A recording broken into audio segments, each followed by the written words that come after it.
자, 안녕하십니까. 돈이 되는 TV 김민주 TV의 김민준입니다. 오랜만에 인사를 드리고요. 지난주에는 VIP 방 컨텐츠를 조금 올렸고, 또 토마토 증권통 라이브로 실시간 라이브로 진행을 했기 때문에 컨텐츠 영상 제작을 안 했습니다. 이번 주는 또 원래대로 제작을 하고요. 김민준 TV로 이제 실시간 라이브를 한번 진행을 해보려고 하는데, 우선 실시간 라이브 때 이번에 이제 또 구독자가 여러분들 덕분에 700명을 또 돌파했습니다. 이제 800명을 또 돌파를 해야 될 것 같고요. 약속대로 여러분께 추천 종목을 하나 나가기로 했습니다. 지난번 추천 종목은 참 잘 써졌는데요. 현대 두산 인프라코어하고 HK 이노엔을 들었는데 잘 수익 실현했을 거라 믿고 있고, 요즘에 이제 시장이 좋지 않지만 그래도 약속이니까 좀 나가야 되고요. 오늘은 여러분들이 보셨다시피 이 FOMC는 끝나고 시장은 이렇게 바뀐다라는 주제로 한번 해보려고 합니다. 저희가 허심탄회하게 저의 어떤 유튜브의 특징이 종목 추천도 하고 실시간 라이브 때 종목 상담도 받고 있지만, 허심탄회하게 얘기를 하면서 어떤 시청자의 마음을 좀 위로해 주려고 하는 것과, 또 두 번째는 정말로 글로벌 시황을 좀 분석해가지고 어떤 방안에서 또 어떤 상황에서는 좀 버티고 어떠한 상황에서는 손절매로 대응하고, 이 부분을 조금 주관적이지만 명확하게 전달을 해드리려고 좀 합니다. 시장 요새 투심이 좋지 않죠. 나스닥 차트 모습을 보고 계신데, 시장 투심이 안 좋아진 첫 번째 이유는 FMC 이후에 강력하게 확실성 있는 멘트를 줬지만 시장에서 원하는 만큼 또 원하는 곳 가려운 부분을 긁어줘야 되는데 그 부분에 대한 멘트를 주지 못했어요. 늘 말씀드리지만 시장은 두 가지인 것 같습니다. 최종금리 이 부분은 끝까지 오픈을 하지 않을 거고요. 늘 말씀드리지만 이 부분은 절대 오픈을 하지 않을 거예요. 왜냐하면 자칫 잘못 말했다가는 자기들의 경기 상황을 좀 봐야 되는데, 확실성 있게 이야기해 버렸다가 경기 상황이 좀 안 좋아진다면 굉장히 난국에 좀 처할 수 있죠. 연준 입장에서는. 제롬 파월 입장에 솔직히 말씀드려서 참 미운데 이해를 좀 하는 측면이고요. 그 다음에 두 번째는 오늘도 나왔지만, 오늘 그 일본의 금리 인상 부분 이 부분은 아닌 것 같고요. 다니엘 로이즈인 것 같고 지정학적 리스크 부각인 것 같습니다. 지금은 이제 싸움이 좀 일어나는 게, 자, FOMC 이후에 늘 말씀드렸지만 제 예상대로 최종금리에 대한 불확실성은 해결해 주지 않았고, 우리 시장의 어떤 투자자들은 언제 최종금리 마무리할 건데 이거를 좀 알고 싶어하죠. 지금은 이렇게 판단하는 것 같아요. 연준이 말도 안 되는 고용 동향 보고서로 이거 하나로 경기가 강하다고 하는데 경기 침체 국면이라는 걸 저는 인정을 하고 있고요.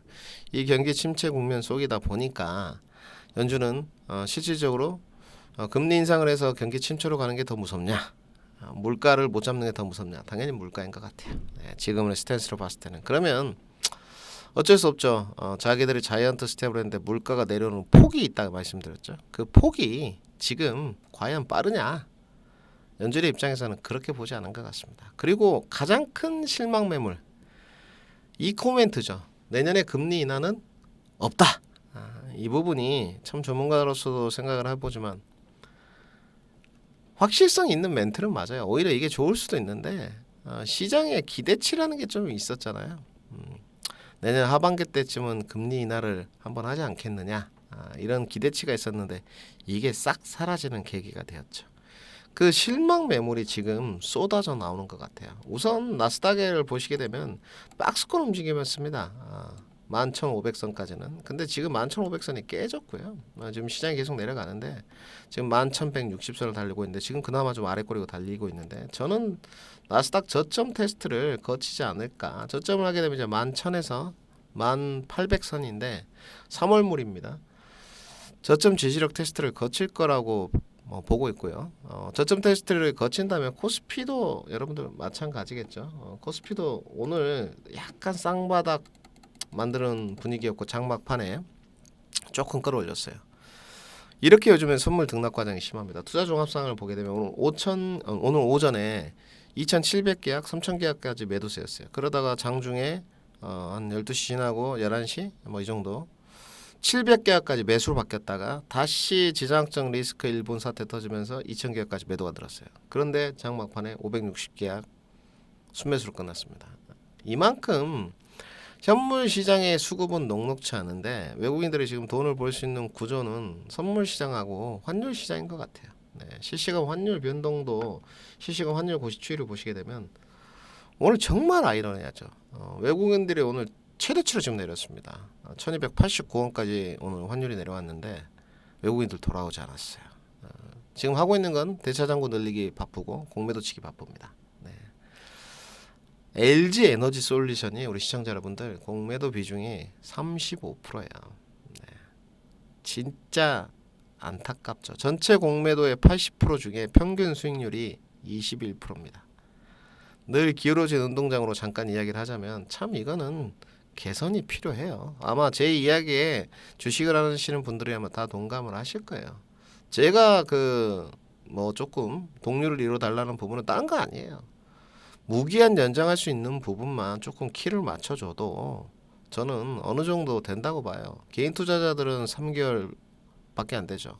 금액은 5억 원 이상 해야 되고 외인 기관 투자를 무제한 공매도를 해주니 기간이 없다 보니 이거는 이길 수가 없어요. 그리고 지금 이렇게 시장이 안 좋은데 공매도를 해서 80%를 공매도해가지고 평균 수익률을 21%를 낸다. 이거는 유튜브니까 정말 욕 나오는 일이죠. 네. 우리나라 참 재정정책 담당하는 사람들, 이코노미스트들 뭐 하고 있는지 저는 잘 모르겠어요. 어찌됐건 이제 FOMC 이후에 이런 시장의 실망 매몰이라든지 내년에 금리 인하가 없다는 부분이 지금 반영이 되면서 바뀌어가고 있는데, 자 우리가 썸네일을 다시 한번 봐보죠. 네. 시장은 이렇게 바뀐다고 말씀드렸는데 지금 가장 우려가 되는 요소가 시속 게임인 것 같아요. 대표적인 예를 하나 들어보겠습니다. 오늘 시장에서 가장 좋았던 어떤 섹터를 좀 뽑아봐라. 그러면 오늘 은행주였습니다. 이렇게 지수가 떨어질 동안 이제 와서 뭐 저한테 말씀하시는 분은 없을 거예요. 은행주 적금 들어라. 네.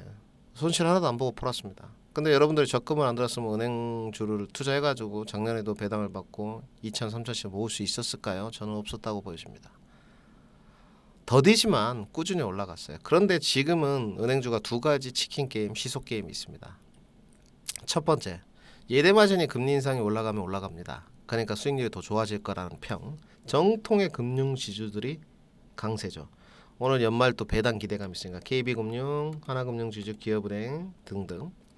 반면에 아니다. 주택담보대출이 지금 뭐 거의 8%를 육박하고 있기 때문에 이제 대손 충당금이 많이 발생될 거라서 채권 출심 업체가 득을 볼 것이다. 그러면 정통 은행주들한테는 좋지 않죠.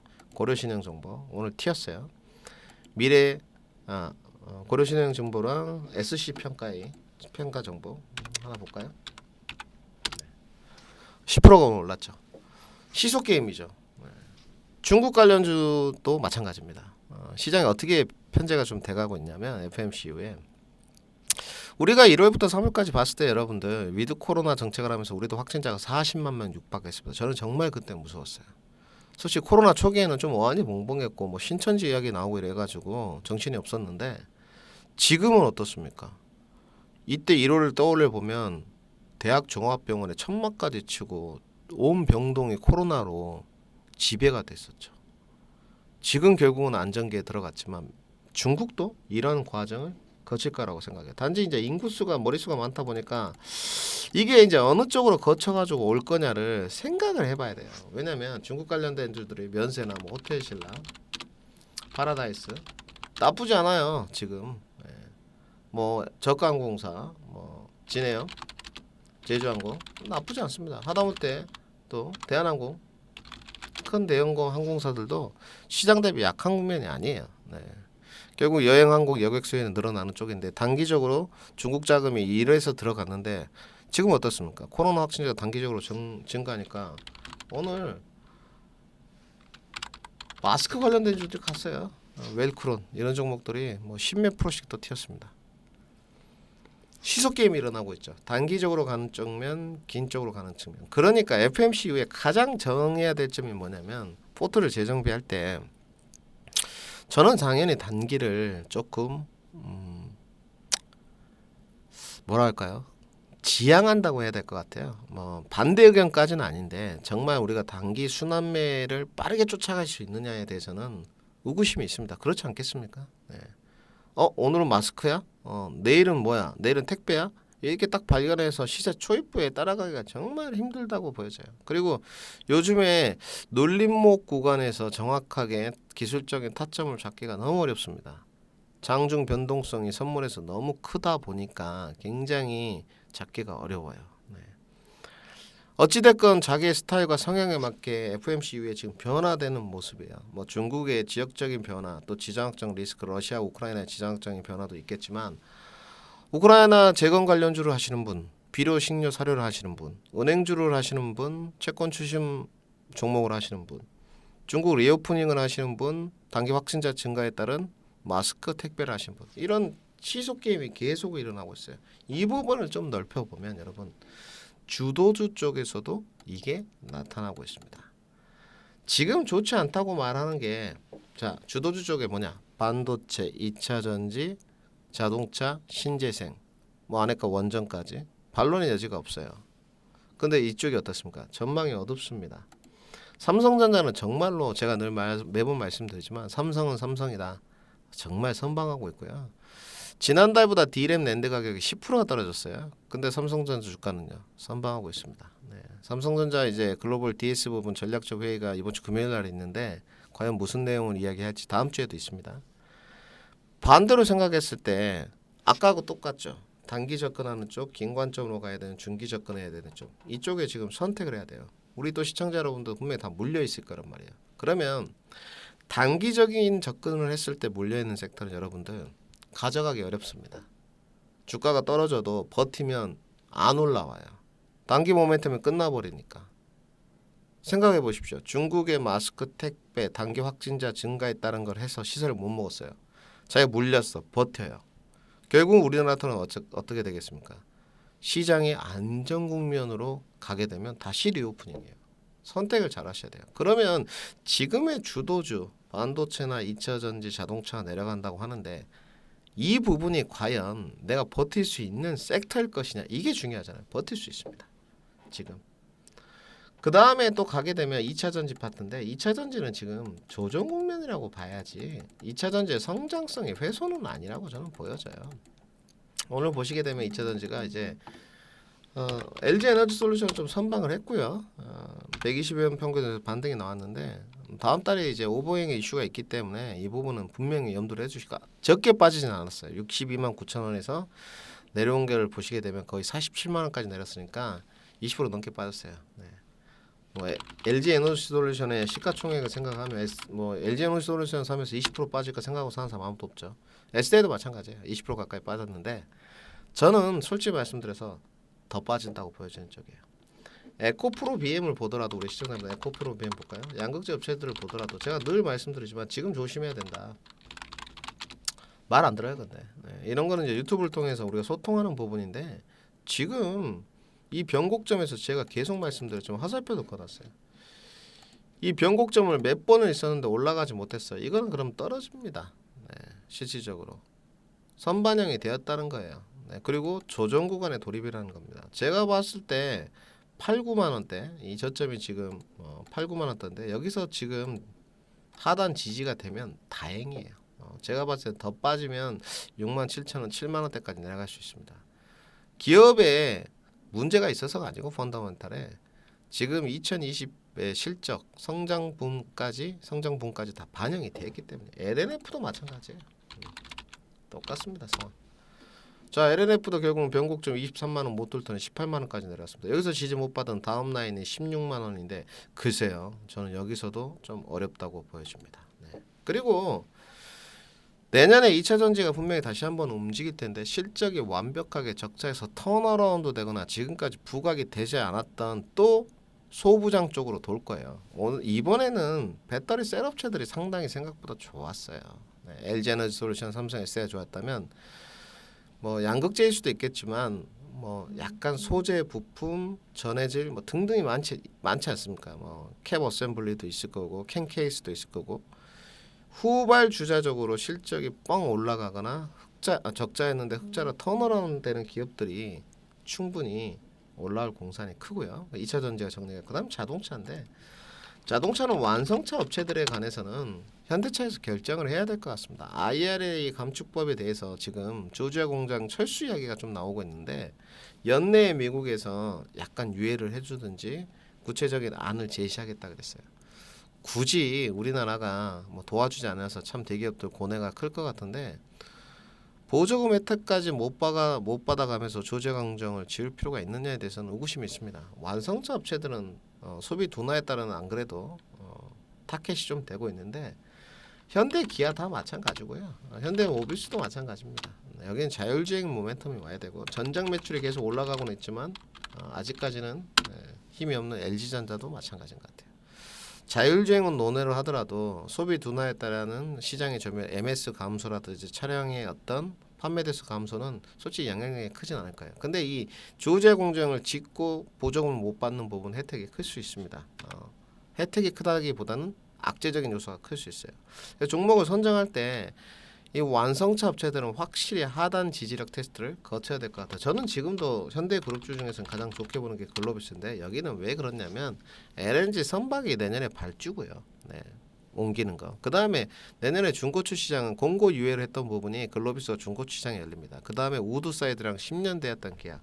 그래서 현대 그룹주 중에 보게 되면 수급이 요즘 수급이 다들 녹록치가 않지 않습니까? 근데 수급을 보시게 되면 수급이 가장 좋습니다. 네. 이런 부분은 확실히 차이가 나는 부분이에요. 이 글로비스 한 달 수급인데 가장 좋아요. 네. 늘려보면 더 좋습니다. 네.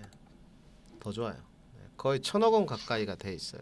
네. 9월부터 단지 이제 선도 세력들의 수급이나 단가가 많이 들어왔다고 해서 파급력이 있는 건 아닌데 과연 판매 대수가 감소한다고 해서 글로비스에 직격탄이 있을 것이냐 저는 없다고 보여져요. 그래서 주가가 가장 잘 버티고 있는 국면이지 않나 이렇게 생각을 하고 있고요. 17만원, 18만원이 제가 봤을 때는 뭐 좀 낮으면 16만원, 글로비스는 저점이다 이렇게 보여지고 그 다음에 신재생 파트인데 여기는 꾸준해요.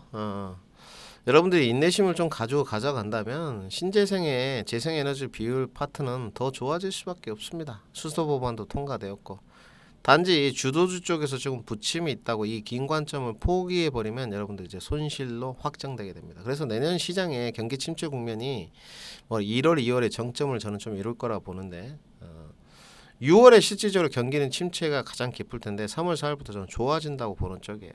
그랬을 때 여러분들이 가져갈 때 반등의 요소가 나오는 부분이 반도체나 2차 전지 자동차 신재생이 아니고 다른 파트일 것이냐.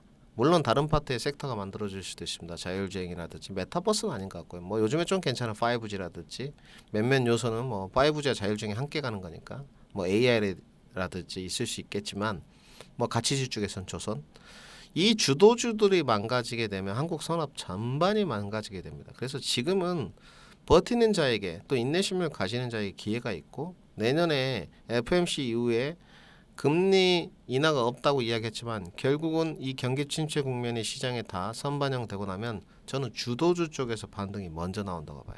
여기서 하나 더 보태려면 리오프닝 쪽에서 뭐 가져갈 수 있는 거 하나쯤.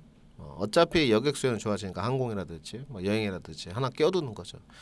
이러한 전략이 지금 왜 말씀을 드리냐면 주도주 쪽에서 지금 수급이라든지 시장 흐름이 좋지 않다 보니까 좋은 종목을 갖고 있는데도 인내심이 떨어져 갑니다.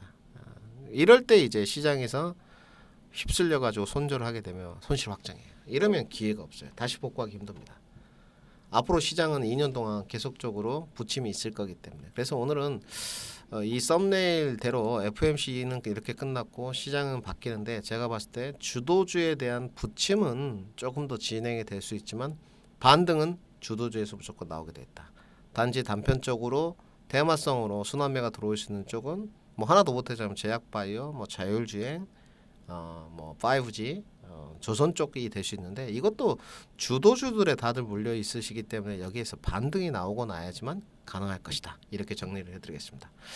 조만간에 김민준 TV 라이브 실시간을 한번 잡아볼 거고요. 제가 봤을 때 다음 주 월요일 정도가 유력하지 않겠나 생각을 하고 있고 또 추천도 나가야 되니까 100명 이상씩 좀 북적북적된 상황에서 진행을 해봤으면 좋겠고 월요일 9시 정도에 김민준 TV 라이브 진행해서 회원가입도 받고 종목 상담도 한번 진행을 해보도록 하겠습니다.